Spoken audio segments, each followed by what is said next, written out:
Boom! We made it. God bless America. Here we are, Jon Ferrian Live. We're starting a little bit past 7 o'clock. So quarter after 7. Took us 15 minutes to get some technical glitches sorted out. Oop, there you go.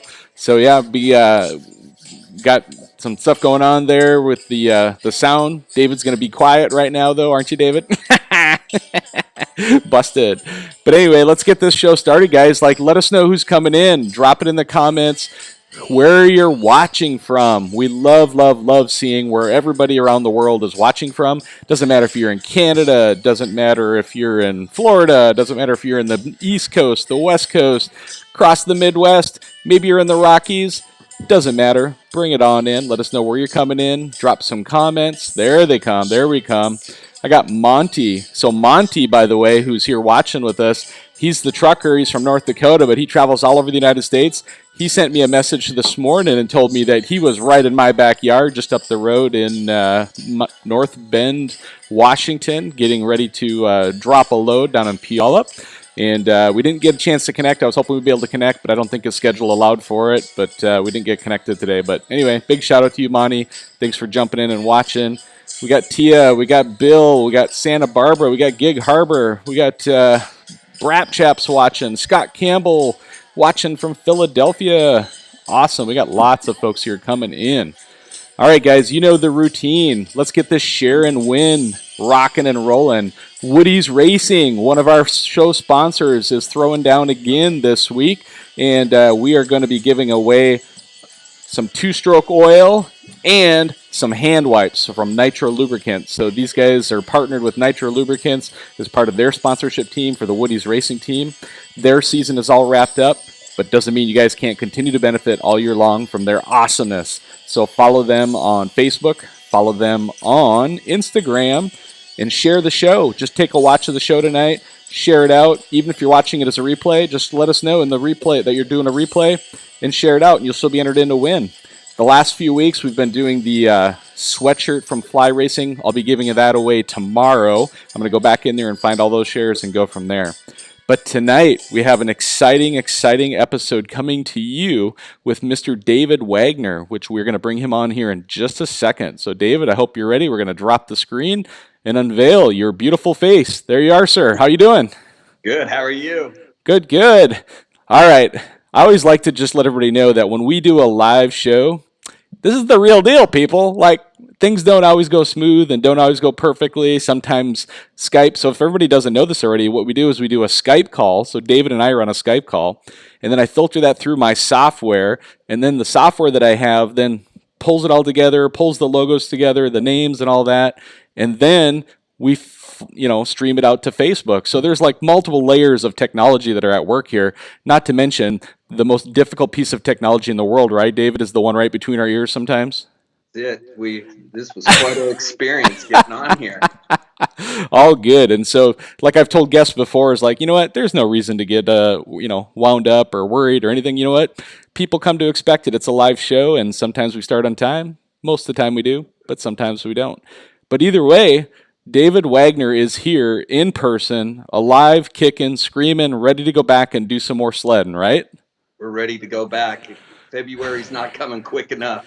Awesome. So, David, I think most folks who are going to be watching are probably going to have a good idea of who you are, but just let's do a real brief, introduction of you personally. So just let us know a little bit about you, where you live, and then we'll get into the Iron Dog race and all the things that go into that. But just give the folks who maybe haven't ever seen you before a first little taste of a little bit about who you are. Well, I live up here in Arnold, California, on the west side of the Sierra Nevadas, where we're still snowmobiling, by the way. Yeah. Grew up in Kemmer, Wyoming, but I love to ride snowmobiles. Awesome. And you got a beautiful family there with you in California as well, too, right? I do. I have a 16-year-old daughter that during the Iron Dog, practicing for the Iron Dog, the first 2 weeks of her license, totaled out 2 cars. Uh-oh. Trying to get ready for the race, and she's wrecking cars in California. Then I've got a 25-year-old son that lives down in Dallas, Texas. All right. Works for the airlines down there with his girlfriend. Awesome. And don't forget your lovely wife who's been here helping you out tonight. My wife saved our butts tonight, didn't she? She did. She did. Melissa she's to the rescue. she's my personal trainer and my best riding partner most of the time down here. Awesome. And we even got her out running around Alaska. If I can twist her arm a little bit, maybe we'll move up there part time. Wow, that sounds like quite an adventure. So great, great. So David, so you and I think was it December? I think my notes I look back at, and it was sometime either December or January that we met last time. And what you did then is you talked to us a little bit about, the anticipation of the race and this Iron Dog race that, it's a pretty broadly well-known race at this point in time. It's an Alaskan race that's been going on for years and years. 2,500 miles this year was the anticipated total mileage for the race, right? Over 5 days. And it's a pretty intense tundra, right? It's a high speed race across some intense backcountry riding. Again, for those who maybe haven't heard about the Iron Dog before, which slim chance, but there's probably going to be a few of them. Tell us a little bit about the race itself, just kind of a high level view of the race and how many people participate every year, how many days it takes, that kind of thing. Well, I think there's a lot of people in Alaska that knows about Iron Dog, but I think it's not as well known down here in the lower 48. Yep. And, that was one of my big things of doing it is being able to get people from down here more excited about going up there and racing. And but the race is 2,500 miles. It's basically 6 days out there racing. It's in February. Some years there's lots of snow. Some years there's not. This year just happened to be really good snow. Nice. I didn't make it to Nome, but they said the weather was just crazy up there with the wind and everything else. Wow. Yeah, so the average, temperatures and conditions up there during race season, how cold does it get up in that area? I rode this year in 48, 50 below zero out on the river. I mean, it was kind of weird. Growing up in Wyoming, I was used to the cold, but I got up there and it was real cold. First night I got up there and went to my rental house, it was so cold the locks wouldn't work on the house. Gotta love that. And I had to call the people. I remember I looked at the temperature gauge in my truck and it was 37 below. And it was like, holy hell, this is cold. especially a California boy, right? Going up into that kind of temperature. Yep. So being from Minnesota, I kind of chuckle because I used to live in the cold tundra of the Great North. And actually, believe it or not, it got that cold, every season. And I always love telling this story. I'll keep it super brief. But the coldest day that I've personally ever experienced was 1996. It was the year I started dating my wife. It stuck out in my head as that was the year I was dating my wife. And we negative 50, man, was it negative 54 below zero actual temperature, not wind chill. You had wind chill that it got even colder.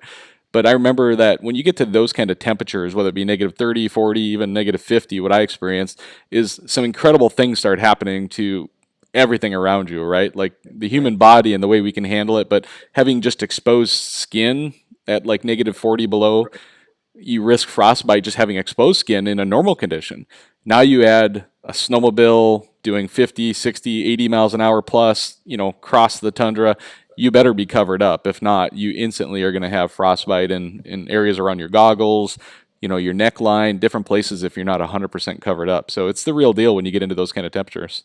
Well, the frostbite was one thing. I probably should have known this, but colder it got, the more brittle metal became too. Oh, yeah. And I hadn't put two and two together thinking about that. And I'd seen people break things. And it's like, how did you break that on there? And then somebody explained to me how the metal breaks down further it gets cold. And it's like, wow, that's crazy. Yeah, you might hit something that you could have gotten away with down in California, but up in that kind of temperatures at, some pretty decent speeds, and you experience that too. We'll get into that probably in a little bit here in the story, but yeah, let's go into, the prep time for this race. I mean, I'm just going to call it out is the time commitment, the financial commitment, the emotional commitment to an event like this is just incredible. I mean, I've gotten to know you over this last year as you've been, getting ready for this. We did our show together where I got to know you a little bit better even, and I've been following it pretty closely. And I just know how much you were invested in this thing across the board, across all of those things we just talked about. And let's talk a little bit about it. It's like, from a financial commitment, I'm not going to tell you to throw out any dollars, but like, let's talk about what you had to buy to be able to do this, right? It was multiple sleds, gear, Right. like all this kind of stuff, right? There's the sleds. There's all the gear. Yep. There's the going back and forth. The I travel. mean, the Yeah. number. I had a number in mind, and as I started, most people don't realize I changed partners, so it actually added up to a little bit more than I thought it was going to be. Yeah. But it's a lot of money. But I wouldn't second guess it again. Yeah. I'd do it all again. It was such a great experience. But the time travel of going back and forth, I don't know. I think I was in your town from December to February like 11 times because I Wow. always had to come through Seattle. Yep. And so I think I went up there 11 different times and stayed up for sometimes for 5 days, sometimes for 4 days. Yep. And I'd come home and try to keep things going here. Yeah. Yeah. And I'm going to throw it out there and I'll let you decide if you want to tackle this or not, but I'd love to, I personally, I would love it if you would tackle the stress that it put on your loved ones, right? Like, what it put your wife through, your kids through, having you in and out of the house, they're on and off too. Like, I mean, that alone had to be, take a toll on your family and everything that they, it's not just you, right? It's like your family is sacrificing so that you can go, right? Whether it be financially as well as just, having time with dad, having time with their, you as the husband, that had to take a toll as well too, I'm sure, on the family. Well, it was an experience. My daughter turned 16. I was still in Alaska talking to her on the phone. Yep. I did come home for her to get her driver's license. I wanted to be home for that. But Nice. I was very fortunate. And my wife was super supportive. Yep. And it was like, you just need to go do this. She'd keep my things packed up and was trying to keep things organized and everything else. But it did pull a stress on me. It's not, I don't want to sound like me, but I'd get up there and it was like, gosh, I'm kind of missing out on my daughter doing this. She had dance competitions. We live in a small town. Yeah. So my wife would drive her 60 miles each direction to go to dance every day, take her over in the afternoon, stay there, drive home at night. And before it was both of us doing this, and now it was just her doing it. So it was a lot of stress on her, but she picked up the end of the rope and ran with it. Yep. No, it's amazing, amazing. And so then, the race itself, this last, here in February was February 16th is the date I wrote down as we were talking ahead of time here in the notes. And my guess is you probably made a final trip up there a few days in advance of the race, or maybe a week before the race. How many days there were you in advance of the race? Well, I got up there, I think 12 days before the race. Oh, wow. And at that point in time, I'd made, through a couple bad dealings that went on, I made a decision to swap partners. Okay. And so I had a machine that was not built, that was stripped down to nothing. Okay. Todd Palin and I went and picked my machines up and took them over and started putting them together. A guy named Jesse Atkinson came in and busted his butt and helped us get them all together. Amazing. And so I ended up getting to Fairbanks with my new partner, I think 5 days before the race started. Okay. And at that point, new partner, rebuilding sleds to make them run for the event. No practicing with the new partner yet. I was just going to ask, did you practice then that 5 days before, or did at that point, was it all just prep? So we got the machines going. He didn't have a race machine. Okay. So he took my practice machine. We turned it into a race machine. Awesome. In his garage. So trying to think, it was Thursday was the first time we went out for a ride together. Thursday before the race. The race started on Sunday. And we took off and went on a river ride up the river. It was the first time I ended up in the water in Alaska. Uh-oh. First time I'd really been on a lot of open water. Okay. And so it was an experience, but Roger was just a guy that you could bond with real well. And he had a passion for the race. And it just happened to work out that we rode really good together. So there wasn't a lot of practice needed. And then I guess the day before the race, we were finishing some things up and riding around his house. Okay. Where we got to go into tech inspection. Okay. And so it was no practice hardly with him. Awesome. And so, is there one part of the conversation you and I had ahead of time on the phone was around, kind of the drawing of the places for launching, right? Because a race like this, just so everybody knows, not everybody starts at the same time. It's not like it's a snowcross race where there's like a flag that gets dropped and everybody takes off, right? It's timed and there's Right. intervals, but there's some kind of an event. Is it the day before, or how many days It before is was the this? night before. Okay.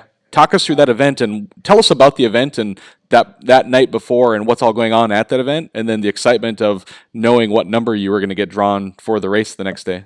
Well, we go back. We had tech inspection. So Okay. I'll tell you a story about that. We Sure. get the tech inspection. Roger goes to yank his machine over to unload it off the trailer.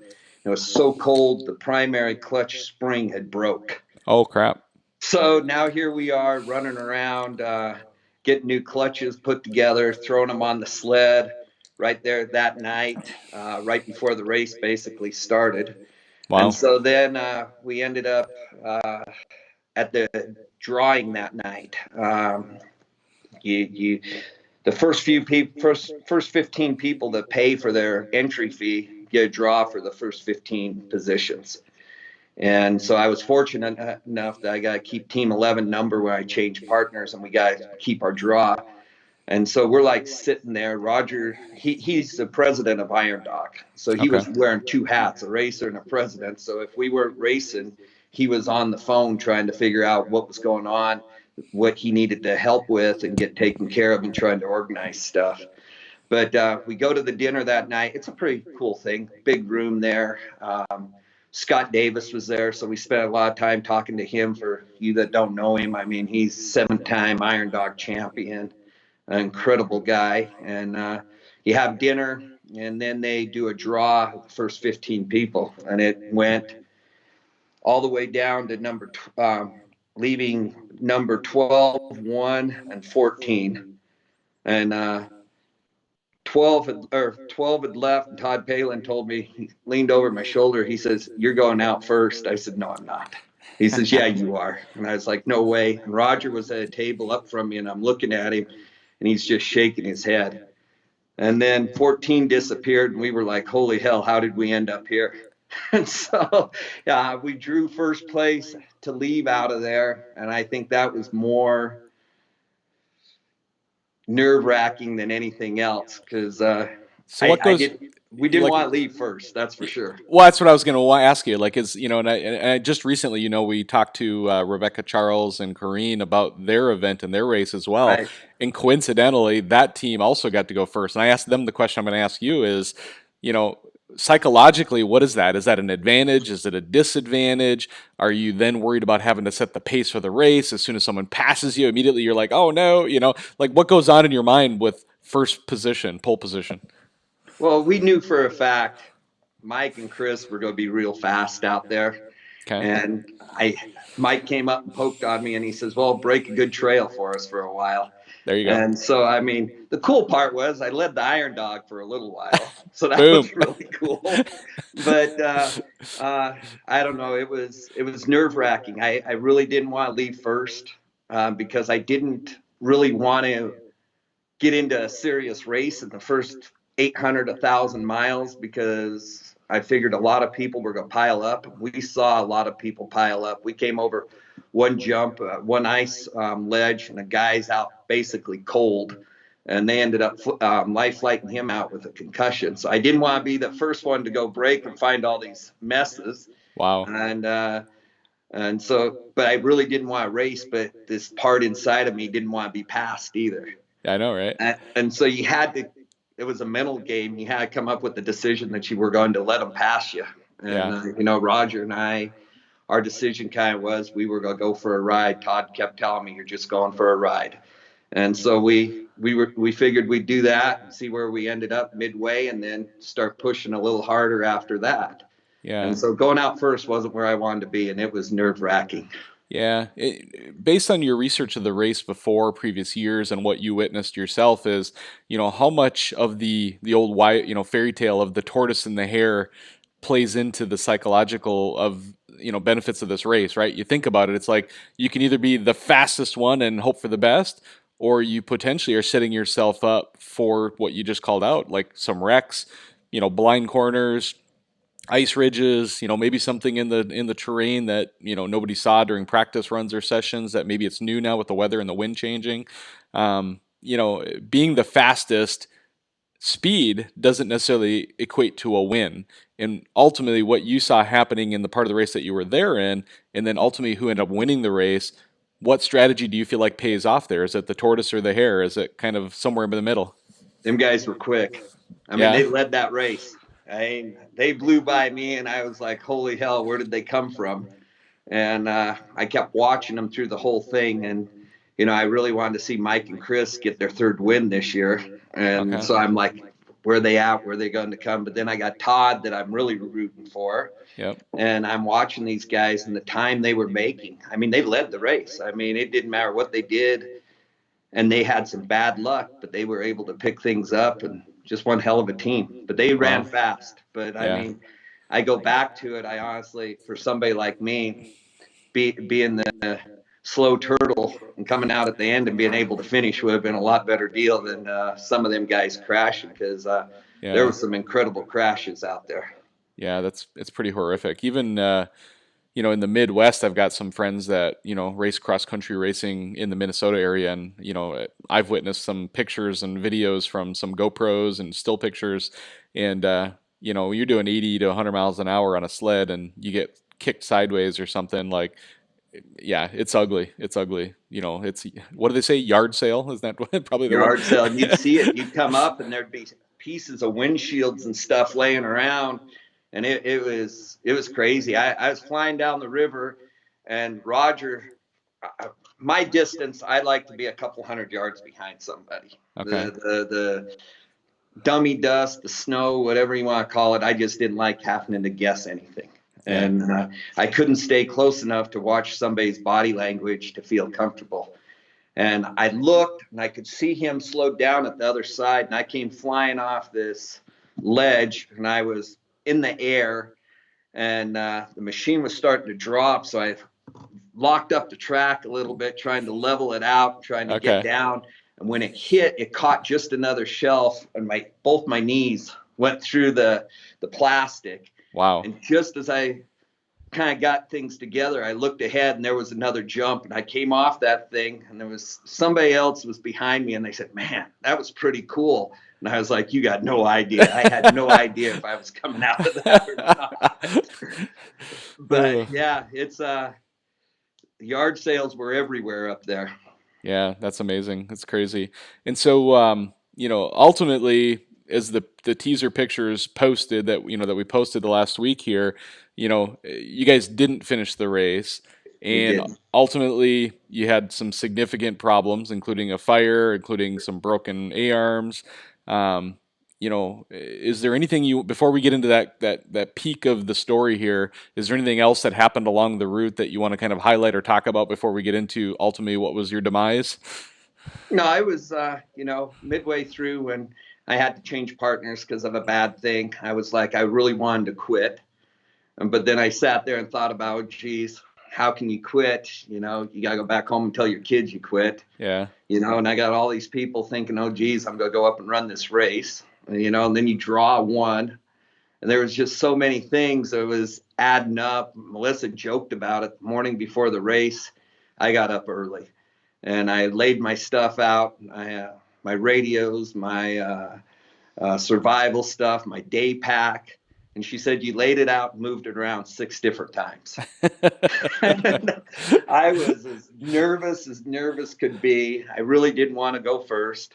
And then in my mind, everybody's talking about all this open water that could be and everything else. And I'm like, holy hell, we're sitting there the day before over at Pikes with some guys that won the Iron Dog clean back in the late 80s, early 90s. Yeah. And they're like, well, when you come to that water, you just want to pin it, hold on, and go. And I'm like going, oh, my gosh, I don't even want to think about this. Yeah. Have And you ever, so have you ever run open water previously or no? a little bit in practice. Yeah. We don't have open water down here. Yeah. Yeah. The other day I was down here on the lake, and my wife and I were out riding, and it was open in some places. And I just had to go try it a little bit more. That it didn't scare me so bad. But no, it just all that stuff adding up was just crazy just to get to the point that we were at. And Yeah. knowing Roger, he did a great job. I mean, he had a guest house behind his house up in Fairbanks, so I moved into that for a few days. I ate with his family. We did stuff together, go out to dinner and things like that. So we built this bond. So it was like, it made the race really cool. Awesome. We should talk about the school. Oh, yeah. And Kids. Melissa talks about this too, but like the school down here, we did a thing down at the school Oh, yeah. talking about the race, and these kids were really excited. But, you get up to Alaska and the kids at the school up there are really excited. You show up and you're a rock star. That's awesome. And so, Yeah, and so I saw some I'm assuming probably from the California school, I would imagine, but you had posted some pictures and you guys had the sled in the gymnasium on wheels, on dollies. And yeah. you gave some kids a push around on the thing. That was pretty amazing, huh? Yeah, so we took my sled down there and they did this thing called Flat Stanley. You heard of Flat Stanley? I have, yeah. So I went down, did the talk about Iron Dog a little bit, took my snowmobile down there. The kid you saw riding around on it was blind. That's awesome. And he could feel the sled. And the teacher said, can you explain it to him a little bit? So I kind of told him, if we touch the motor, I said, this is part of the sled. Mm-hmm. And then, the skis were its feet to go down the road and that. Yeah. And so he wanted to know what it was like to ride it. And I had it on dolly. So I decided I'd just push him around on it. I had no idea it would be such a cool thing for him, but he loved it. That's amazing. But they presented me with Flat Stanley. And I was headed back up to Alaska. I got to Seattle. Well, first I was leaving Sacramento. We were already 4 hours behind leaving here. And we no longer got in the air, and this guy decided to slide a note under the cockpit door. I got no idea what it said. We land in Seattle, and we got cops, air marshals, dogs, everything else on the plane taking him off. And so then TSA brought up a portable scanner thing for everybody's luggage that was getting back on the other flight to leave. And I had 2 snowmobile clutches in my backpack, and I had Flat Stanley with me. And they started wanting to know what these things were. I told them it was a clutch. The guy says, what for? I said, a snowmobile. He says, a snowmobile doesn't have a clutch. Oh, my God. You can't shift gears on it. I says, yeah, this is how it works. He says, I need you to take it apart. And so I missed my next flight arguing with them. And then they wanted me to leave the clutches there. And I was taking them up because Todd needed some extra clutches to work on. Yeah. And I said, no, I'm not leaving these here. Finally, they got somebody over there, and they decided to let me take them. In the meantime, I left Flat Stanley somewhere at the airport. Oh, no. And so I get to Seattle, I get to Anchorage and realize I don't have Flat Stanley anymore. So I had to call the school and tell them I lost Flat Stanley. Oh, no. So they made me another one. Melissa brought me Flat Stanley. But the amazing part is, about a month and a half ago, the school got an envelope from from Alaska Airlines, and it had Flat Stanley in it. Yes. I love that story. Melissa, thanks for making him talk about it, because you know what? Here's what I love about that story is that, tens of thousands of dollars was spent, incredible amounts of stress was made, and out of all of that, you were worried about Flat Stanley getting left behind at the airport. Like, that's awesome. That's awesome. That's awesome. I mean, these No, kids were because so excited about it. Because that's what it tells me about you, David, is that in spite of all of your own dreams and everything else, you've got a gigantic heart, bigger than anybody I know, that you first, agreed to take it with you, which, okay, no big deal. But the fact that you actually had concern over it, and that it was part of the story, and that, they made you another one and they brought it up and then that got shipped back, like, that's an amazing part of the story. And it's kind of that human interaction, and, it's that live large mentality, right? It's like, make a difference in somebody's day. It's, make the most of every day that you can. And you definitely did that, especially in that moment for those kids and everything else too. And I love it. That's awesome. Well, the worst part about this is now I have Flat Stanley. I have all these pictures, and then I've got this helmet here that all the racers signed. Awesome. And it's going to go back to the school and stay with the kids with all the pictures and everything else. I get back here, and 2 weeks later, they shut everything down. Yeah, it's crazy. So hopefully next year I get to take it all back to them. Exactly. All right, well, let's get to the part of the story that we don't probably really want to acknowledge, but unfortunately it was the grand finale, if you will. Let's call it the fireworks.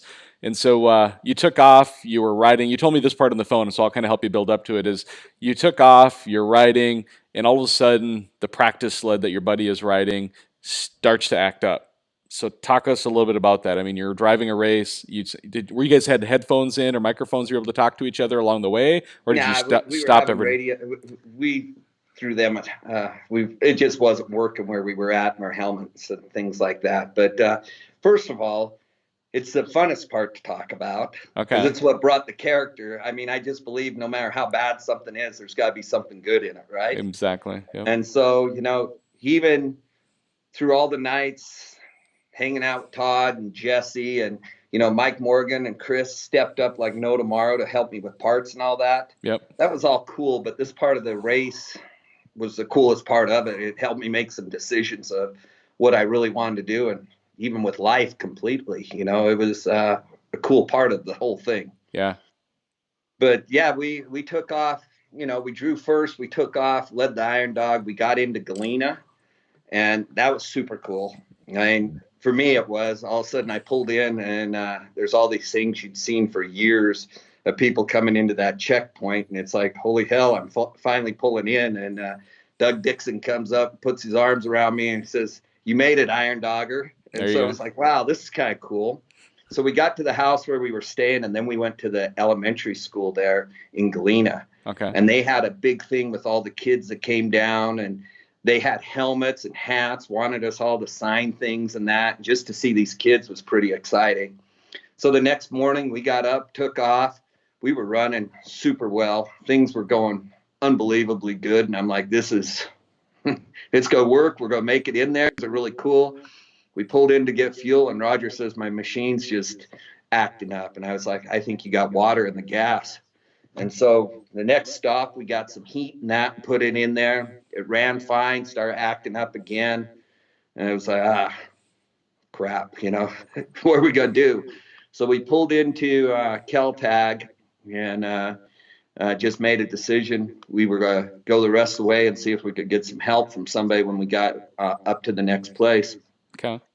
And he kept saying, it's acting up, it's acting up. I'd get stuck. I came off, and the snow up there is like you get buried in it, you're done. I mean, It's hours of digging. Wow. And so I got stuck a couple times at a couple places. Then we came upon some people that were stuck. And there was another team, I think it was Team 5. They were waiting for A-arms. Okay. They've bent their A-arms and that. Roger and I kind of made up our minds. We'll go back, give them our A-arms, and wait for theirs to come. And we'll take our 6-hour layover and figure out the sled and then go. Okay. We got back there. Just as we got there to give them our sleds, they could take the parts off it. Their parts showed up. Oh, okay. And so they fixed their sled. They took off. We took off. And it just kept running worse and worse and worse. And we got up to where we were I think we were about 50 miles out of Unaclete. But the bad part about where we were at and where we were going, we were leaving the trees to go to the tundra. It was getting dark. The wind was blowing unbelievably. It was 40-some below zero. Yeah. And so we made the decision to go back. And we were going to take our 6-hour layover there and then figure out that sled and then take off. We turned around, headed back, and I kept looking back to make sure Roger was behind me. He was behind me. I'd let him lead for a while, and then I was leading. We came down through some trees, and when I looked back, all I saw was a ball of fire. Wow. And I bailed off the sled, running back there to make sure he was okay because I couldn't see him. Yeah. And I got back there, and he was able to grab his sleeping bag off the back of it, and the rest of it burnt. Wow. His inReach, everything he had was in there that burnt down.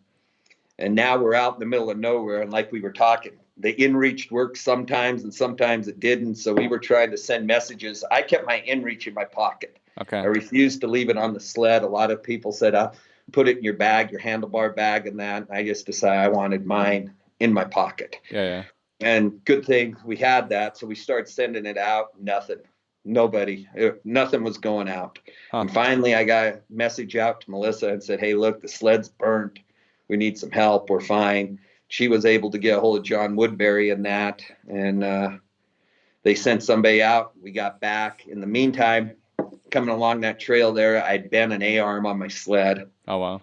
And so we went back, and it was like kind of a relief in a way. But another way, I sat there on my knees and I watched that sled burn. And I was going, there goes $60,000. And Yeah. I'm like, wow, this is crazy. Yeah. And first question out of everybody's mouth was, are you going to do it again next year? And from the very moment that happened, I knew I was going to do it next year. Yeah. I just didn't know who with or why or how, but it was going to happen. Yeah. And so a lot of things that went on through that. The shocks on that sled belonged to Todd Palin.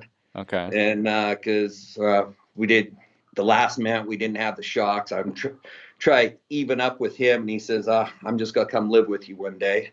And that's how you're going to pay me back. And, I got back to where I finally had phone service back to Caltag, and then talked to Melissa for a minute.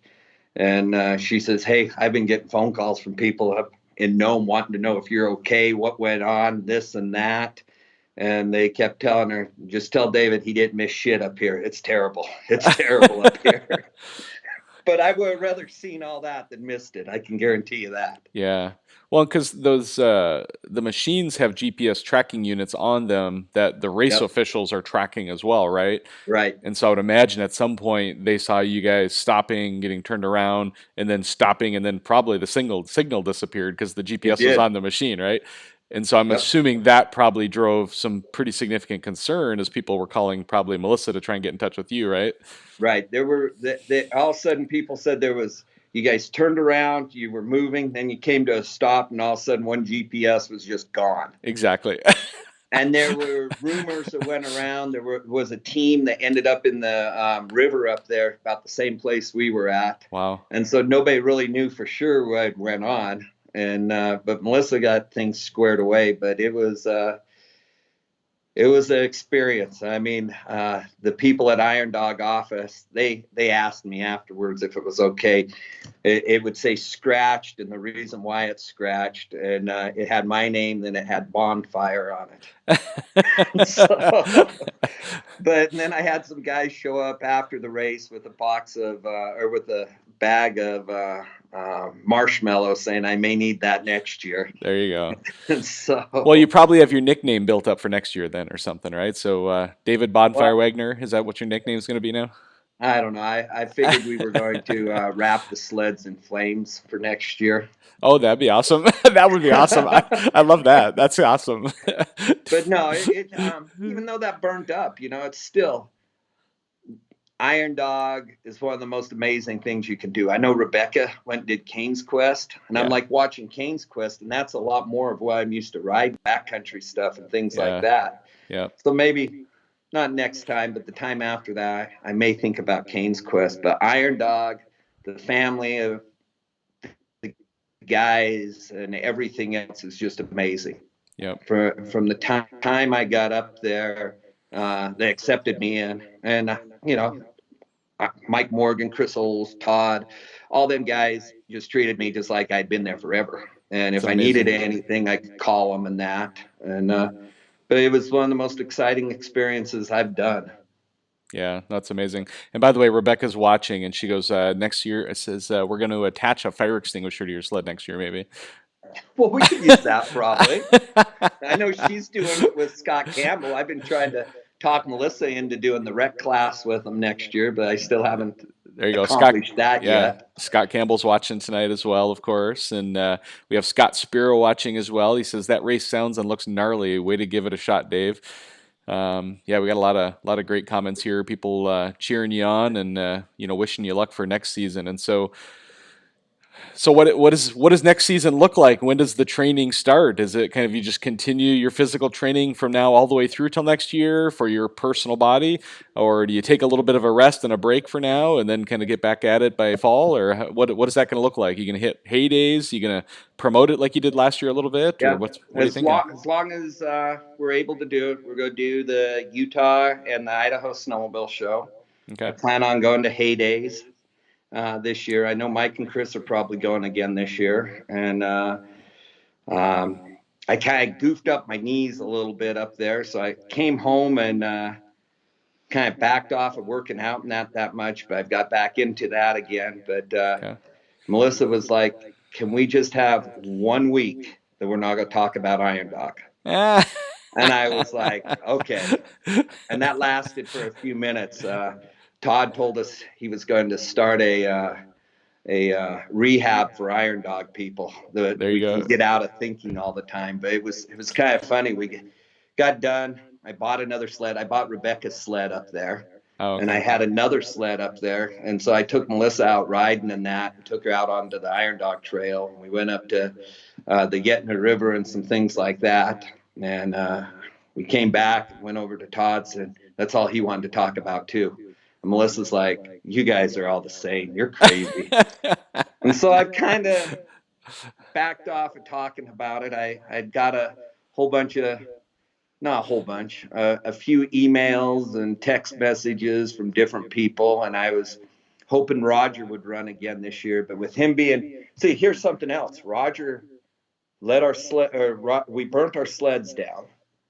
We left Caltag the next afternoon and rode all the way to Galena. Got into Galena about 11 o'clock at night. Got up the next morning. I was able to get on a flight. I sold my sled to some people in the village there. Yeah. Got on a flight, flew to Fairbanks, and then back to Anchorage. But Roger got on a wide track snowmobile and headed out to cut the trail for 2 days for the rest of the pro class to come through. Nice. And I mean, so, he just can't do it and be president. And what he's done for Iron Dog as president is more important than racing with me. Yep. And so I'd got some different people asking me. So I finally made a decision. Yep, I'm going to run. This is who I'm going to run with. So I've got a few things with Polaris that looks like they're going to come through. And we're working on a couple other things with some other sponsors. So Awesome. Iron Well- Dog's in for next year. Awesome. Well, keep us posted. We'll be sure to follow along. Are you going to keep the same race team number again? If I know you have a fan page that's up there, it's Iron Yep. Dog Race Team 11. Are you going to keep that for next year, hopefully? Yeah, we're going to keep Team 11 for sure. Okay. And so I know they're right now working on how they're going to run the race this year. I'm one of these guys that wish we could go from Big Lake to Nome back to Big Lake. Okay. There's other people that want to do the whole loop and end up in Fairbanks, but we'll see how it goes. Yep. Nope. That's awesome. Well, anything else you want to chat about tonight, or does that cover all of our goals for tonight that we were going to cover? I think we're pretty close on that. Yeah, and I'm not seeing any questions pop in. I mean, I'll go ahead and we'll start to kind of wind this up, and if at the last minute here any questions pop in, we'll see if we can catch those before we hang up. I see old Mike Morgan's on there. Oh yeah, lots of folks, Yeah. and there got all kinds of folks watching tonight. So cool. Well, David, you were and continue to be part of the Live Large family, and for those who don't already know, Live Large, it's all about make the most of every day, get out there, get after it, make a difference in other people's lives, make the most of it, guys. Just get out there. And David, that's what you've been doing with the Iron Dog is chasing your dreams and just trying to make the most of what you can out of this experience and all the people around you and what you've done to highlight this race. I know I see it over and over again of how appreciative people are from the Iron Dog race in Alaska for the additional exposure that you've been able to help give this race down here in the lower 48. I keep seeing that in the comments here as well as in past posts as well too. So if nothing else, that's a huge thing. If I can interrupt you, there is trying to find a couple more teams. You need to find some guys from Washington that want to come up and do this. But find a few more teams to go up there and do it. I mean, the volunteers and that put in so much work up there. Yeah. I mean, like all snowmobilers, they're a whole different breed of people. I just think, it's if we can find some more people from down here to go up there and do it, that'd be really cool. There you go, everybody. There's your invitation. If anybody is interested in putting together a race team for the Iron Dog, David will share with you all of his experiences, and he'll put you in touch with all the right people up in the Great White North up in Alaska. And it sounds like there's quite a support system for that whole race and that experience and all that kind of stuff too. So the people in Alaska, like I said, I mean, Melissa thinks I'm ready just to pick up and leave. But Alaska, the people up there are just incredible. I mean, it's I joke about it. It's what Wyoming used to be 20 years ago when I grew up. And, Yeah. you know, especially the guys that race. I know Mike's on here and things like that, but there was never a jealousy thing or anything else. Everybody was willing to help. I'm sure there's a few little secrets everybody kept, but I mean, they were willing to help me with anything that they could that I felt like I was in up there. I mean, that's my biggest reason wanting to go back next year again. Yep. Nope. That's awesome. Cool. Well, again, David, thank you so much for coming on, and Melissa behind the camera there. Thank you for helping us get us all set up here towards the beginning of the show. I know you helped us with our technical difficulties and working through those, so thank you for that. Yeah, feel free to have her come in on camera for a minute and give everybody a shout out. Come on here. Oh, she won't do it. But here's something else you're gonna have to start watching. All right, what's that? You know, she's a personal trainer. Okay. So she's put together a whole workout now. She's going to start doing for people that want to get in shape for snowmobiling. Wow, there you go.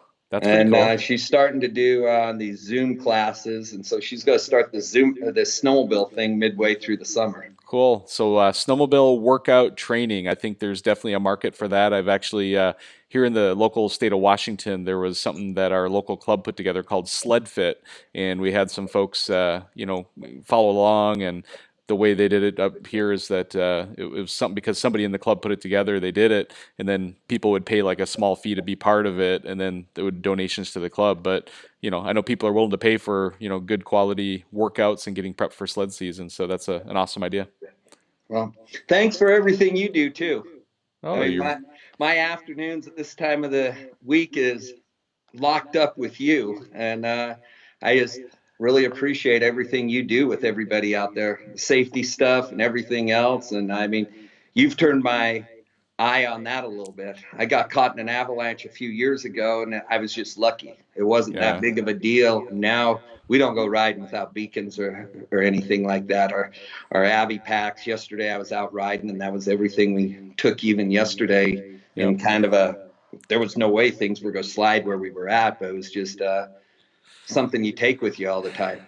Yeah, and it's sadly you can't even get to the point where you can never say never, right? And like this year more than ever, I've seen where people are on low risk avalanche days and or only moderate avalanche risk days, and people have triggered avalanches. There's a gentleman named Sean Donahue out in Colorado who him and I got connected shortly after his avalanche last week, and him and I are in talks to come on.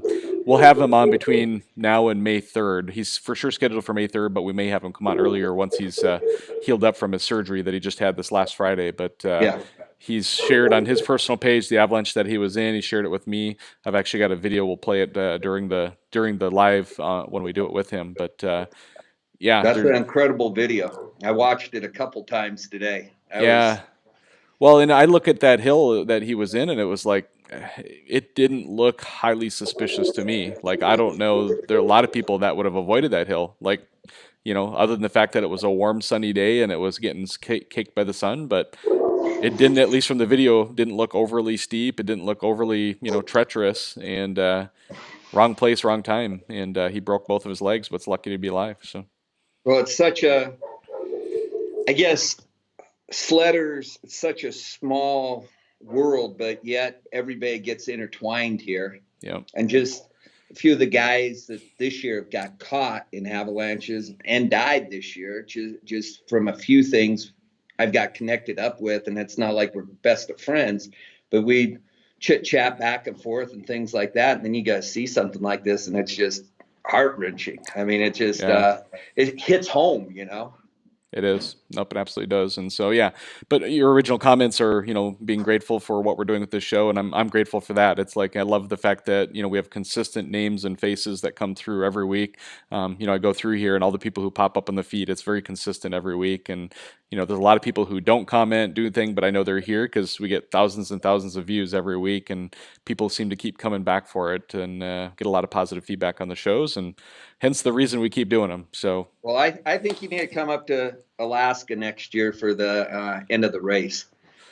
I rent a big house up there on the lake. I think you ought to just fly up there on Friday afternoon, spend the weekend up there. That could be and fun. check the whole thing out. Yeah, I don't know that you'll ever talk me into actually racing it, but coming up to watch it and be part of the event a little bit, that could be kind of fun, actually. So let's stay in touch on that topic, and I'm open to it. Let's just say that. So Well, you got Rebecca. She'll MC for you through the whole end of the race. She's good at that. there you go. There you go. Okay. All Okay. right. Sounds good, man. We'll talk to you guys later, and thank you, everybody. God bless you. Live large, and don't forget to share this out to get in on the Share to Win contest. Have a great night. See ya.